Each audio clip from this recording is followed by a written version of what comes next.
18 दिनों तक चला महाभारत का युद्ध। जाने किस दिन क्या हुआ महाभारत युद्ध का 18 दिनों का रहस्य। आइए जानते हैं। महाभारत का युद्ध धर्म और अधर्म को लेकर लड़ा गया था। कौरव जो अधर्म के साथ थे, पांडव धर्म का पालन करते हुए अपने अधिकारों के लिए कुरुक्षेत्र में लड़ रहे थे।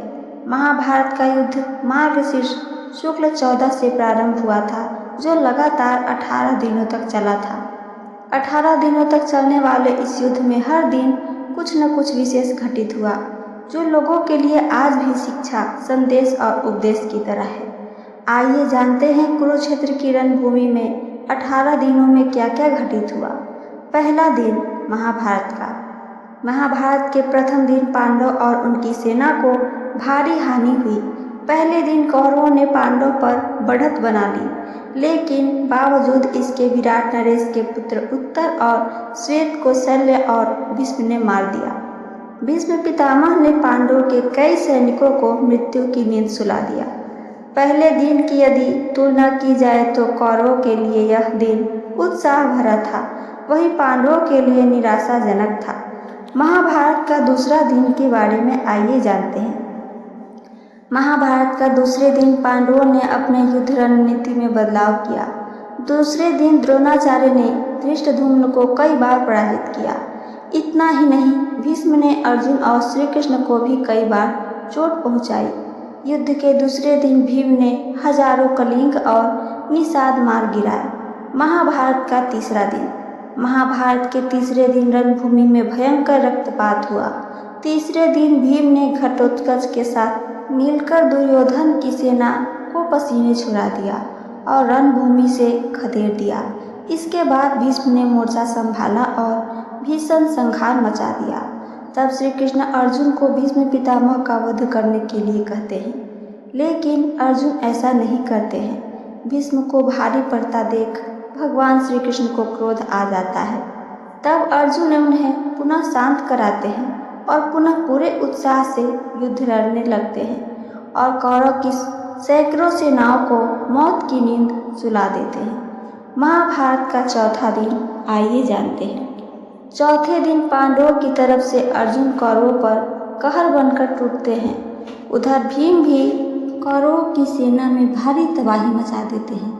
इससे दुर्योधन परेशान हो जाता है और वह अपनी गज सेना भीम को मारने के लिए भेजता है, लेकिन घटोत्कच के साथ मिलकर भीम पूरी सेना का सर्वनाश कर देते हैं। दूसरी मोर्चे पर भीष्म का अर्जुन से भयंकर युद्ध होता है। महाभारत का पांचवा दिन। पांचवें दिन कौरवों की ओर से भीष्म पांडवों की सेना के नाक में दम कर देते हैं। तब भीष्म को रोकने के लिए पांडवों की तरफ से अर्जुन और भीम को मोर्चा लेने के लिए उतारा जाता है। महाभारत का छठवां दिन। छठे दिन कौरवों और पांडवों के बीच भयंकर युद्ध होता है। धरती दोनों ही सेना के सैनिकों से लाल हो उठती है। छठवें दिन पांडव कौरवों पर पड़ जाते हैं। इससे दुर्योधन क्रोधित हो उठता है। तब भीष्म उसे आश्वासन देते हैं और समझाते हैं और सातवें दिन की रणनीति उसे बताते हैं। महाभारत का सातवां दिन क्या होता है, आइए जानते हैं। सातवें दिन अर्जुन कौरवों की सेना की नींद उड़ा देते हैं। अर्जुन के तीरों की वर्षा के आगे कौरवों की सेना में भगदड़ मच जाती है। लेकिन जैसे जैसे समय बीतता है कि भीष्म पांडवों की सेना पर हावी हो जाते हैं, लेकिन तब सूर्य अस्त हो जाता है और युद्ध वहीं पे थम जाता है। महाभारत का आठवां दिन क्या होता है, आइए आगे जानते हैं।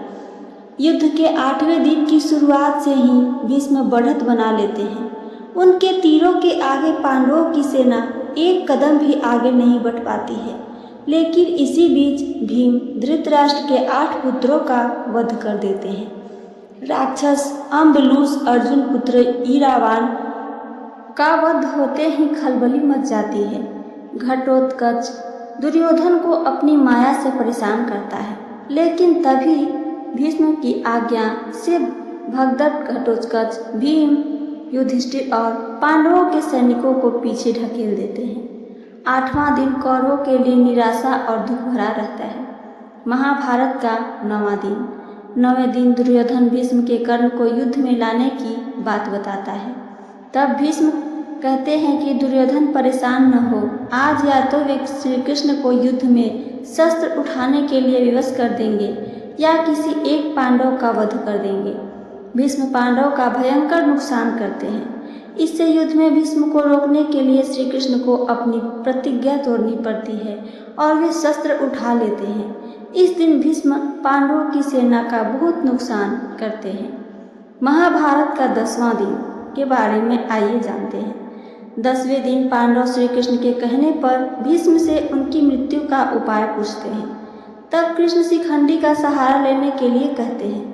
अर्जुन कृष्ण के बताए उपाय के अनुसार शिखंडी को आगे करके भीष्म पर तीरों की बारिश कर देते हैं और कुछ देर में भीष्म बाणों की सया पर लेट जाते हैं। यह दिन कौरवों के लिए अच्छा नहीं रहता है। महाभारत का 11वां दिन के बारे में आइए जानते हैं। 11वें दिन कर्ण युद्ध में पांडवों को रोकने के लिए आ जाता है। कर्ण के कहने पर द्रोणाचार्य को सेनापति बनाया जाता है। दुर्योधन और शकुनी द्रोण से कहते हैं कि युधिष्ठिर को बंदी बना लेंगे तो युद्ध खत्म हो जाएगा। दुर्योधन की योजना अर्जुन पूरी नहीं होने देता है, लेकिन कर्ण पांडवों की सेना को बहुत क्षति पहुंचाता है। महाभारत का 12वां दिन के बारे में आइए जानते हैं।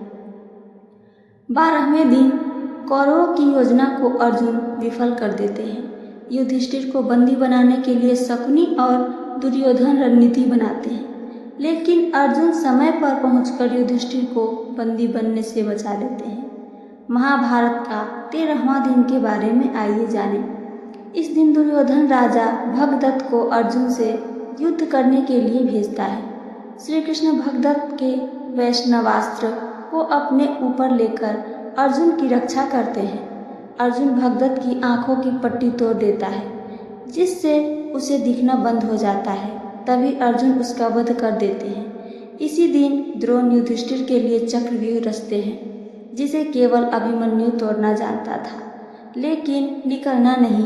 युधिष्ठिर भीम आदि को अभिमन्यु के साथ भेजता है, लेकिन चक्रव्यूह के द्वार पर जयद्रथ सभी को रोक देता है। केवल अभिमन्यु ही प्रवेश कर पाता है। वह अकेला ही सभी कौरवों से युद्ध करता है और मारा जाता है।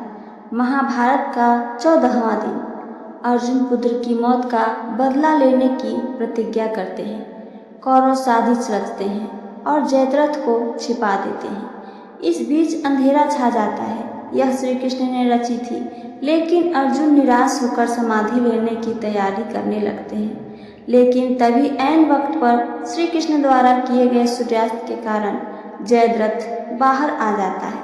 तभी श्री कृष्ण अर्जुन से जयद्रथ का वध करने के लिए कहते हैं, क्योंकि यह सूर्य ग्रहण था। सूर्य निकलते ही अर्जुन जयद्रथ का वध कर देते हैं। महाभारत का 15वां दिन। इस दिन पांडव छल से द्रोणाचार्य को अश्वत्थामा की मृत्यु का विश्वास दिला देते हैं, जिससे निराश हो द्रोण समाधि ले लेते हैं। इस दशा में धृष्टद्युम्न द्रोण का सिर काटकर वध कर देता है। महाभारत का 16वां दिन क्या होता है, आइए आगे जानें। इस दिन कर्ण पांडव सेना का भयंकर संहार करता है। कर्ण नकुल सहदेव को हरा देता है, लेकिन कुंती को दिए वचन के कारण उन्हें मारता नहीं है। भीष्म दुःशासन का वध कर देते हैं और प्रतिज्ञा को पूरी करते हैं।